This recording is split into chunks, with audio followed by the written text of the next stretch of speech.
हमारा राष्ट्र ध्वज तिरंगा हमारे देश की आन बान शान है। जब भी ये फहराया जाता है, हवा में लहराया जाता है, हमारे अंदर देशभक्ति की ऊर्जा का संचार हो जाता है। आज़ादी के अमृत महोत्सव के दौरान इन दिनों देश में हर घर तिरंगा अभियान चल रहा है। ऐसे में राष्ट्रीय ध्वज को लेकर बने नियमों को जानना भी जरूरी है और उनका पालन करना भी उतना ही जरूरी है। तिरंगा संपूर्ण राष्ट्र के लिए गौरव का प्रतीक है। देश के लोग तिरंगे के प्रति सम्मान और श्रद्धा रखते हैं। ऐसे में अगर किसी वजह से राष्ट्रीय ध्वज फट गया या खंडित हो गया तो उसके निपटान को लेकर भी कुछ नियम बने हैं। आज हम आपसे सभी नियमों के बारे में बात करेंगे। नंबर 1, राष्ट्रीय ध्वज उल्टा करके प्रदर्शित नहीं किया जाता, यानी केसरिया पट्टी को नीचे की पट्टी के रूप में नहीं रखना चाहिए।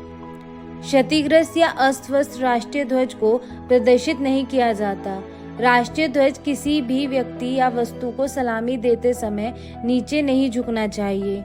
किसी भी अन्य ध्वज को राष्ट्रीय ध्वज से ऊपर या उसके अगल बगल में नहीं रखा जाता। और जहाँ राष्ट्रीय ध्वज फहराया जाता है, किसी तरह की फूल, माला या प्रतीक के साथ कोई वस्तु नहीं रखी जाती। राष्ट्रीय ध्वज का उपयोग किसी उत्सव, थाली, ध्वजपट या किसी अन्य तरीके की सजावट के लिए नहीं किया जाता। राष्ट्रीय ध्वज पानी में, जमीन या फर्श पर पंखडंडी को नहीं छूना चाहिए। राष्ट्रीय ध्वज को किसी भी ऐसे तरीके से प्रदर्शित या बांधा नहीं जाता जिससे उसे क्षति होने की संभावना हो। राष्ट्रीय ध्वज को किसी अन्य ध्वज या झंडे के साथ एक ही पोल पर नहीं बांधा जाता। राष्ट्रीय ध्वज का उपयोग वक्ता की मेज ढकने के लिए नहीं किया जाना चाहिए और न ही उसे वक्ता के मंच पर लपेटा जाना चाहिए। राष्ट्रीय ध्वज का उपयोग निजी स्तर पर की जाने वाली अंत्येष्टि सहित किसी भी अन्य अंत्येष्टि के दौरान आवरण के रूप में नहीं किया जाता। राष्ट्रीय ध्वज का उपयोग किसी भी प्रकार की पोशाक या वर्दी बनाने के लिए नहीं किया जाता और न ही इसे कुशन, रुमाल, नैपकिन या किसी ड्रेस सामग्री पर मुद्रित किया जाता है। राष्ट्रीय ध्वज पर कोई अक्षर लेखन नहीं होना चाहिए। इसका उपयोग किसी वस्तु को लपेटने, कोई वस्तु प्राप्त करने या वितरण करने के लिए नहीं किया जाता। राष्ट्रीय ध्वज का उपयोग किसी भी वाहन की साइड्स, पृष्ठभाग और ऊपर का भाग ढकने के लिए नहीं किया जाता। भारतीय ध्वज संहिता 2002 के मुताबिक राष्ट्रीय ध्वज के डैमेज हो जाने के बाद उसे डिपॉजिट करने के 2 तरीके हैं।